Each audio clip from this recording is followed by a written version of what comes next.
Welcome to God's Food for Thought. This week, we're talking about a look in the book of Hebrews, and we're going to look at chapter 3, beginning with verse 7. And verse 7 through 11, actually, we'll talk about and quote from Psalm 95. So let's look at Hebrews, starting with chapter 3, verse 7. Therefore, as the Holy Spirit says, now it's going to quote from Psalm 95. Today, if you will hear his voice, and do not harden your hearts as in the rebellion in the day of trial in the wilderness. Okay, it says now, remember it's being written to believers. And it says, don't do what God's people did before and turn away from him. Some people think, well, if you give your heart to the Lord, then you can never turn away from him. Well, here it's saying don't do that, so probably we ought to be careful. Do not harden your heart. You know, a hardened heart is basically a stubborn heart that refuses to change. If we don't allow the Holy Spirit to convict us of our sin, we'll be stuck by ourselves instead of following the Lord. Well, continuing on in verse 9, it says, where your fathers tested me and tried me and saw my works for 40 years. How did they test God? Well, instead of following him, they were doing the wrong thing. They would mutter against God. They would argue with Moses. They would even go after other gods. You know, God is the one standing for good, and he wants his good to work in our lives. Well, verse 10 says, therefore I was angry with that generation, God is saying, and said, they always go astray in their heart, and they have not known my ways. God is angry. Really, that word contains grief too. He was grieved by them. So verse 11 says, so I swore in my wrath, they shall not enter my rest. In other words, they will get what they have chosen. As we look to verse 12, it says, beware, brethren. Stop right there. Talking to believers, not just to Jewish people, but Jewish converts who knew Jesus. Okay, beware, brethren, lest there be in any of you, an evil heart of unbelief and departing from the living God. You know, unbelief denies God, and therefore it's evil, especially when it's in the center of a person. When a person from their heart denies God, it is called evil.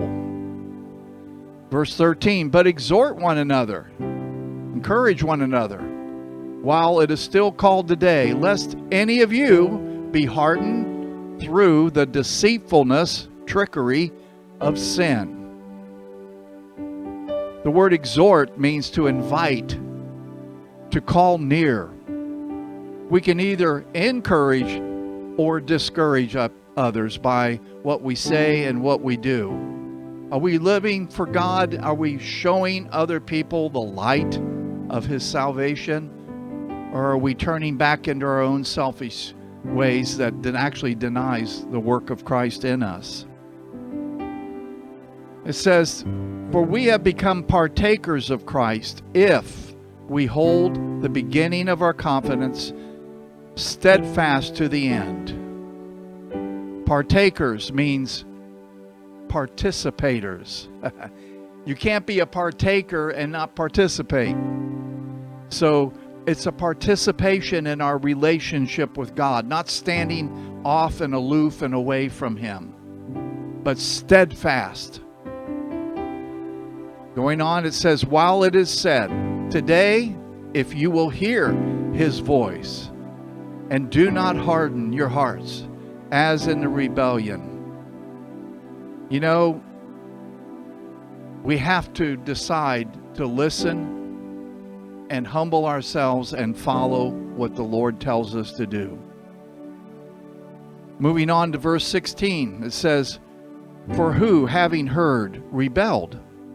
Indeed, was it not all who came out of Egypt led by Moses? Now, in the Bible, Egypt represents a type of sin. And just as we're led out of sin, we don't want to go back to Egypt. We don't want to go back to it as they did there. It says, let's read that again. For who, having heard, rebelled? Indeed, was it not all who came out of Egypt, led by Moses? Now, with whom he was angry 40 years?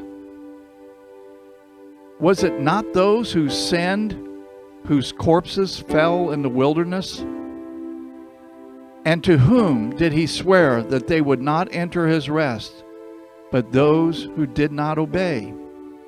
So we see that they could not enter in promised land because of unbelief. And you will not enter into heaven if you're not walking in faith.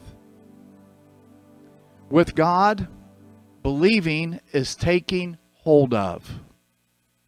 Believing is a trust that allows a person to receive.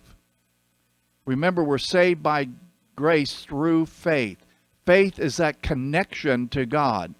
We receive salvation through faith and grace. So, as we look in the book of Hebrews, we see that God himself became a human being to save us, for we all needed to be saved. And what we take from today is hold on, don't give up, instead look up and be saved. Walk with God while we're on this earth. Do you realize for all eternity we can look back and for the few years that we lived here and say, you know, by the grace of God, I was able to follow God even in a fallen world, even when the devil was tempting me and everything was coming against me.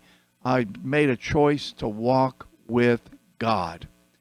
And I'll tell you, we can only do that when we trust in what Jesus did on the cross. I'll tell you, as the song says, 'tis so sweet to trust in Jesus. And I think I'll play that for an instrumental for you right now and pray that you will receive all that God has for you. And we'll see you tomorrow. God bless you.